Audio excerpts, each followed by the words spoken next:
God works in mysterious ways. If God does work in mysterious ways, shooting a battle scene only adds to the puzzle.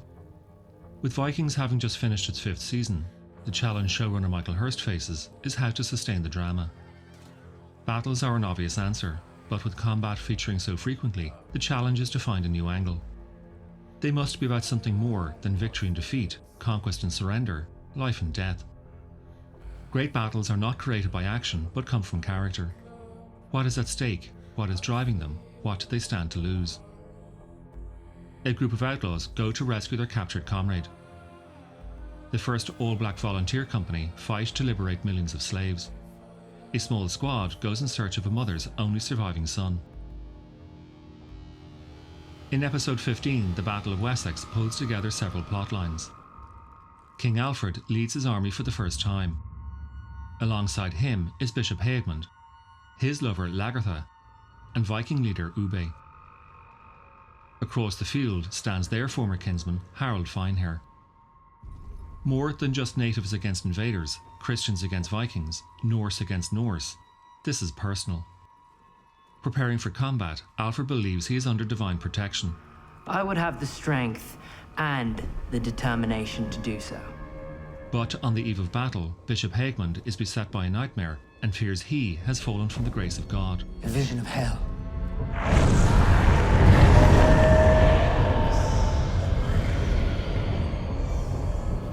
In my vision, the Lord our God spoke to me. He told me that I must renounce my sinful ways once and for all, or I would never see his divine face. That means renouncing Lagertha. You know something?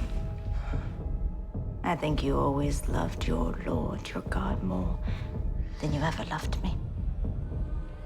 Originally, Michael Hurst had the battle unfold chronologically, but as he stated in an interview with Variety magazine, it was director Steve St. Ledger who suggested a completely new structure.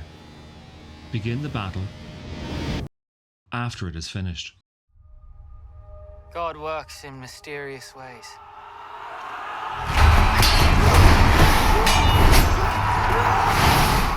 Looking at the bloodied Alfred, we know he has survived, but at what cost? Each one of you, ask yourselves, do you know his ways? By cutting back and forth in time, and by keeping the camera so close on the king, St. Ledger has us asking, who is he speaking to? Has he been captured? Were the Vikings victorious?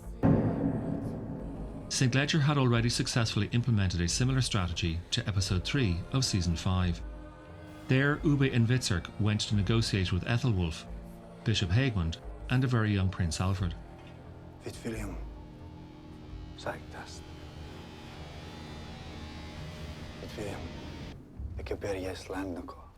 Everything seemed to go well. Witzerk. This is the right thing to do. But then, St. Ledger cut forward in time, Welcome back, brothers. before cutting back to explain Ube and Witzerk's injuries. As a man of God, do you not advocate peace and mercy? Yes.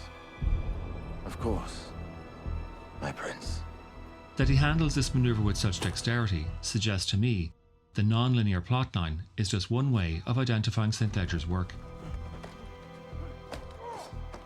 So, by restructuring the events, St. Ledger brings into sharper focus what is at stake for the characters.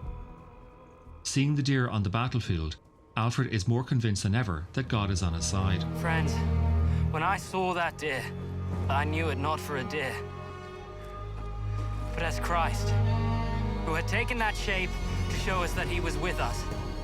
When Heahmund sees the deer, he senses redemption. But when Ube torches the earth, and the fires rain down from above, it's as if hell has been unleashed. With Christians fighting for God and Vikings fighting for Valhalla, this isn't just the Battle of Wessex. The battleground is for eternity.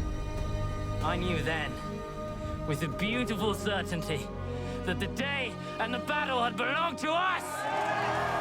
So the Saxons were victorious. But by shuffling the timelines, the battle is not about triumph. It's about character. With the death of the warrior priest, St. Ledger transforms Alfred's victory speech into a eulogy. He rests at peace now with God, We mourn his passing, but we know that he has gone to a far better place. Bloodied in tragedy, the young king pays tribute to his fallen mentor, No one else will ever be fit to carry his sword. which illustrates another of St. Ledger's signatures, his celebration of cinema's great heritage. Behold! The sword of power!